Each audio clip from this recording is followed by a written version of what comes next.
Sir अभी आपने varicose veins के बारे में बोला है ना, तो उसमें वेरिकोस वेन्स में कौन से एडवांसमेंट्स आए sir, and what according to you is the best treatment for varicose veins? तो Sandeep, we will talk about varicose vein. पहले क्या होता था, open surgery was the only option कि कट ओपन करके वेरिकोस वेन स्ट्रिपिंग करते थे, लाइगेशन एसेप्टाइल लाइगेशन करते थे। देन उसके बाद में लेजर एब्लेशन आया और उसके बाद में रेडियो फ्रीक्वेंसी एब्लेशन, दोनों सेम टाइम अराउंड 99-2000 के करीब में दोनों का इन्वेंशन हुआ and they both are still running. उसके बाद फोम स्क्लेरोथेरेपी आया जहां पे हम छोटी वेरिकोसिटीज को इंजेक्शंस लगा के बंद करते थे।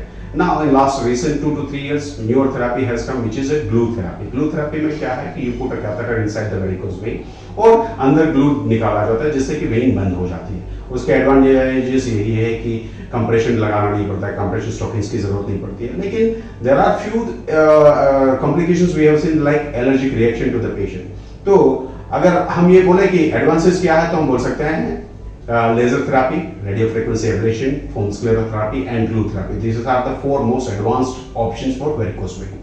आपके हिसाब से कौन सा बेस्ट है सर? ऐसे इंडिविजुअलाइज कर सकते हैं या everything is best according to the individual patient? So Sandeep, आपको तो सही यही है कि काफी लोगों को खाने में कुछ पसंद है, मुझे कुछ और मीठा पसंद है, शायद आपको कुछ और पसंद है। तो सेम चीज यहाँ पे होती है कि सही कोई भी चीज किस सबके लिए बेस्ट नहीं हो सकती है। आपको इंडिविजुअलाइज करना है, पेशेंट को क्या प्रॉब्लम है, कितना प्रॉब्लम है, कितना एडवांस हो चुका है, उसके हिसाब से आप ट्रीटमेंट मोडालिटी चूज करते हो। और यहाँ पे अच्छी चीज ये है कि आपके पास मल्टीपल ऑप्शंस हैं चूज करने के लिए। That's why you should not ask for the best for everyone, but yes individualise करिए। और फिर भी अगर आपके क्वेश्चन का आंसर देना है तो मैं ये बोलूंगा कि अभी करंट एविडेंसेस के हिसाब से मेरे ख्याल से लेजर एब्लेशन या radio frequency ablation is currently best for any patient. Sir हम बहुत सारे डायबिटिक पेशेंट्स को देखते हैं ना, वो डायबिटिक पेशेंट्स में वैस्कुलर सर्जन का क्या रोल है? हाँ, so this is the most important question you can say, Sandeep. Why? Because diabetic foot काफी बार क्या है, लोगों को लगता है यार डायबिटीज के रिलेटेड अल्सर हुआ, वास्कुलर सर्जन इसमें क्या करेगा ना। थोड़ा सा मैं डायबिटिक फुट अल्सर के बारे में बताऊंगा कि डायबिटीज में क्या होता है। डायबिटीज एक सिर्फ शुगर रिलेटेड डिजीज नहीं है, उसमें क्या होता है वो डिफरेंट सिस्टम्स को अफेक्ट करता है। सबसे पहले शुगर ज्यादा होती है तो लोगों को इन्फेक्शन का चांस बढ़ जाता है, कोई छोटा सा भी घाव हुआ वो इन्फेक्ट हो जाएगा। सेकेंड थिंग, 6-8 साल डायबिटीज रहने के बाद डायबिटिक न्यूरोपैथी करके प्रॉब्लम होता है। डायबिटिक न्यूरोपैथी क्या है, हमारे पैर के जो सेंसेशन है वो कम हो जाते हैं, मतलब कि आपको पैर में कुछ लगेगा, आपको पेन नहीं होगा, पता नहीं चलेगा। 4-5 दिन के बाद पता चलेगा जब अंदर इन्फेक्शन हुआ है, नीचे तो पसा रहा है, राइट। देन थर्ड आता है आर्टेरियल प्रॉब्लम। डायबिटीज 6 या 8 साल या थोड़े टाइम रहने के बाद आर्टरीज में ब्लॉकेजेस होना ज्यादा होता है। नॉर्मल बंदे में जो ब्लॉकेजेस 15 साल के बाद आएंगे वो आप में 5 साल में आना चालू हो जाता है। वहां पे वास्कुलर सर्जन का रोल आता है कि जैसे ही कोई भी वहां पे घाव हुआ है उसके हीलिंग के लिए ब्लड सर्कुलेशन ऑप्टिमम होना चाहिए। जैसे ट्रीज को पानी चाहिए, बॉडी को कोई भी भाग में हीलिंग के लिए ब्लड चाहिए, और अगर ब्लड सही तरीके से नहीं पहुंच रहा है तो आपका घाव कभी हील नहीं होगा। And that's why vascular surgeon is the most important you can say part in a treatment of a diabetic foot ulcer. हम अगर सर्कुलेशन इंप्रूव नहीं करेंगे तो वो घाव कभी ठीक नहीं होगा, right. That's why diabetic foot care में वास्कुलर सर्जन होना जरूरी है। सर ये एक मतलब सब्जेक्ट से थोड़ा दूर मैं एक क्वेश्चन पूछना चाहता हूँ। जैसे कि आपने एक सर्जरी किया और उसका आउटकम आपके हिसाब से नहीं आया, तो तब आपका मूड कैसा रहता है सर उस दिन, and how do you prepare yourself for the next day? So first चीज यही होती है कि पहले half an hour to 1 hour nobody should come in front, okay, because you will lose your temperament and I am very bad in my temperament part. So first thing I will isolate myself. No, why? Because you always want 100% नहीं, 200% for your patients. Yeah. Once, but unfortunately things are not in our hand. Certain things हमें bypass करना है या angioplasty करना है, you go inside and then see that कि बहुत ही difficult है, कैल्शियम बहुत ज़्यादा है, your wire is not passing, your balloon is not passing. आपको जो 3 blockages खोलने थे उसमें से 2 ही खोल पाए हैं, 3rd block नहीं open हुआ है। Now, यस डिफिकल्ट पार्ट है एक्सप्लेन करना, लेकिन फिर भी आप खुद के लिए भी बैड फील करते हो कि no you have taken responsibility and you are not able to fulfil for the patient himself और herself. Second thing, yes, how to explain it to the patient and relative, because I feel that honesty is the best thing in our profession. We should be honest with our patients and relatives. उनको बताना है कि हाँ हमने इतना किया है, हम इतना ओपन कर पाए हैं, इतना नहीं ओपन कर पाए हैं, and what are our now options, right. But definitely you feel really very bad, and आपका कॉन्फिडेंस पूरा शटर हो जाता है. So for that day I will not try to post any other things and all those things. But in my experience what I have seen कि अगर आपने अच्छा planning कर रखा है then you will not encounter this many things or this many problems frequently, and that's why before that this also I have told that planning becomes much more important. एक चीज नहीं चली तो दूसरी, दूसरी नहीं तो तीसरी. That is the thing. Sir ऐसा कभी हुआ है कि आपने आपका 100% दिया हो, फिर भी आपको किसी ने कुछ बोला हो, ऐसा कोई इंसिडेंट है आपके? See, Sandeep, frankly speaking, we do not want to remember all those things. Yes. Right, that happens, and I do not keep it in my mind. I forget it immediately. हाँ, आपने आपका 100% दिया है. That's the only thing you want. No, we do not want to discuss those experiences. Yes, लेकिन अच्छे incidents यहाँ पे काफी और मैंने ये देखा है कि नहीं, you have given your 100%, result has not come good, and then you have explained to relatives and they have taken it in a right way. No sir, you have spent your 8 hours, 9 hours, then also it didn't work, it is not your fault. That is something else. So ऐसा incidents हुए हैं, and then only that only motivates you further that no, this is the right branch and you should be doing this further. और एक term ज्यादा use करते हैं, peripheral angioplasty नाम का. So what exactly is peripheral angioplasty, sir? So Sandeep, peripheral angioplasty से पहले भी मैं आऊँगा PAD. लोग जनरली PAD यूज बहुत करते हैं, कॉमन मेडिकल टर्म भी और नॉर्मल भी. What is PAD? Peripheral arterial disease. Artery means the blood vessel जो खून पहुंचाती है, वो उसमें जो भी प्रॉब्लम आते हैं उसको PAD बोलते हैं, peripheral arterial disease.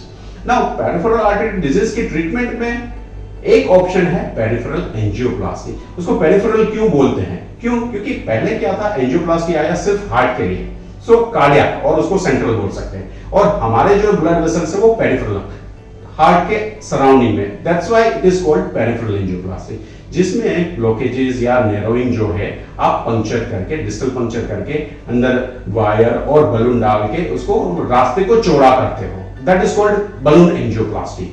और अगर जरूरत पड़े, काफी बार क्या है कि कैल्शियम इज सो हार्ड कि आपने एंजियोप्लास्टी किया, रास्ता खोला, लेकिन वापस पत्थर गिर गए.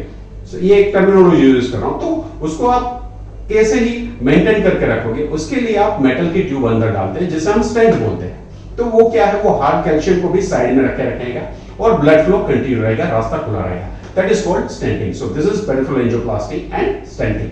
सर और भी ये होता है ना आयोटिक अन्यूरिज्म. यस, उसके बारे में थोड़ा बोल सकते हैं? Aortic aneurysm, aorta. अभी एओर्टा क्या है? Aorta is a main blood vessel जो हार्ट में से सारा ब्लड सारे ऑर्गन्स को सप्लाई करता है. राइट, वो जनरली 2 to 2.5 सेंटीमीटर डायमीटर का होता है. जब एबनॉर्मली वो एक्सपांड होने लगता है, मतलब कि फूलने लगता है, उसको हम एन्यूरिज्म बोलते हैं. वो जो अपने 1.5 टाइम डायमीटर, नॉर्मल डायमीटर से बड़ा हो जाता है, उसको हम एन्यूरिज्म बोलते हैं. वो अगर और ज्यादा बड़ा होगा तो जैसे बलून में ज्यादा हवा भरेंगे तो फटने का चांस रहता है, वैसे ही इसमें भी फटने का चांस रहता है. तो एन्यूरिज्म मतलब कि abnormal dilatation of any blood vessel, artery mainly artery he problematic रहती है, इसलिए उसको एन्यूरिज्म बोला जाता है और उसका ट्रीट करना इमरजेंसी माना जाता है. सर वैसे मतलब कैसे ट्रीट करते हैं सर? तो पहले के जमाने में क्या होता था कि जो भी पार्ट सपोज 5 सेंटीमीटर या 6 सेंटीमीटर फूल गया है, उसको ऊपर से कट करो, नीचे से कट करो और उसको रिप्लेस कर दो प्लास्टिक के लिए या फिर PTFE या डेक्रोन जो अदर मटेरियल होता है उसके ट्यूब डाल के. राइट, अब नए एडवांसमेंट में यह है कि आपको वो कट ओपन करने की जरूरत नहीं है, दूर से पंक्चर करिए, उसके अंदर ही एक PTFE कवर्ड स्टेंट ग्राफ्ट डाल दीजिए.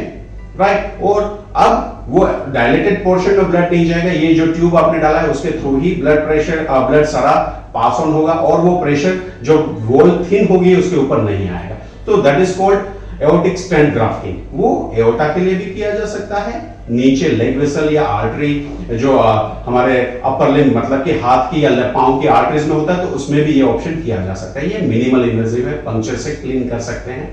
सो this is the advance treatment, aortic stent grafting और stent grafting for the any aneurysm. Sir एक वैस्कुलर सर्जन और ऑन्कोलॉजी में कौन सा रिलेशन होता है? What are the procedures which exactly vascular surgeon does in oncological trial? तो connection दोनों में क्या है? काफी बार क्या होता है कि मोस्ट कॉमन कनेक्शन अगर मैं बताऊं तो जब कोई भी कैंसर ट्रीटमेंट हुई उसमें मेनली आता है कीमोथेरापी. कीमोथेरापी देने के लिए जो कीमोपोर्ट डाले जाते हैं वो वेन्स में डाले जाते हैं, मेन वेन, जो जनरली हमारे इंस्टीट्यूट में हम वास्कुलर सर्जन ही करते हैं कि आप you put a hub inside and then through that जो कीमोपोर्ट इंसर्शन या कीमोथेरेपी दी जाती है वो। So that is a main thing. Second thing, जब भी कभी कोई मेजर ट्यूमर इन्वॉल्वमेंट होता है उसमें हमेशा they will involve the surrounding arteries also. तब वास्कुलर सर्जन का रोल इंपॉर्टेंट हो जाता है कि आइदर अगर ट्यूमर ने ब्लड वेसल को इन्वेड कर दिया है या फिर इन्वॉल्व कर दिया है तो आपको वहां का बाईपास करना पड़ेगा। उसमें ऑन्कोसर्जन के साथ वास्कुलर सर्जन का कनेक्शन आ जाता है या फिर रोल आ जाता है। तो this are the main two aspects where vascular surgeons are important for oncology.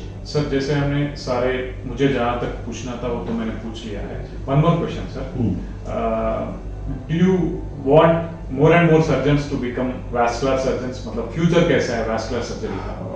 Vascular surgery का फ्यूचर बहुत ही ब्राइट है संदीप, बिकॉज अभी अगर हम बात करें तो इंडिया में तो बहुत ही कम वास्कुलर सर्जन्स हैं।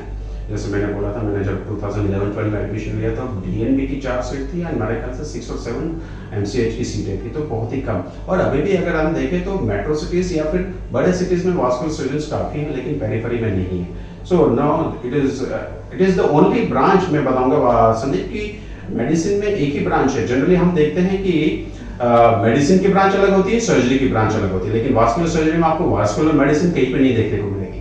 So this is the most क्या बोलते हैं precious thing for vascular surgery, कि यहाँ पे वास्कुलर मेडिसिन की ब्रांच नहीं है। आप ही सब कुछ करते हैं, बाईपास करते हैं, एंजियोप्लास्टी करते हैं और वास्कुलर मेडिसिन प्रैक्टिस करते हैं।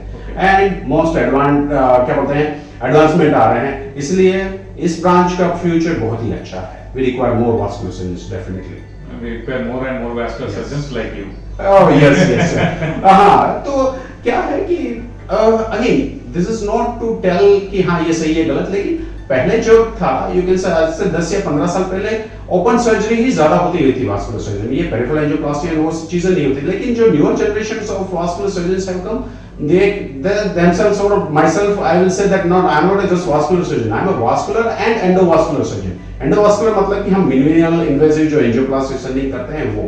So that's why this becomes much more important. हम ही बंदे हैं जो बाईपास भी करेंगे, एंजियोप्लास्टी भी करेंगे। एंजियोप्लास्टी काम नहीं लगी तो हम ही बाईपास भी कर देंगे आपके लिए। So that is the advantage. Thank you so much sir for coming today. और आगे भी एक टॉपिक लेके इंटरेस्टिंग बातें और भी करेंगे sir. Sure. Thank you so much sir. Sure, Sandeep. Thank you very much for giving me this opportunity to explain myself and to explain about vascular surgery. Thank you very much.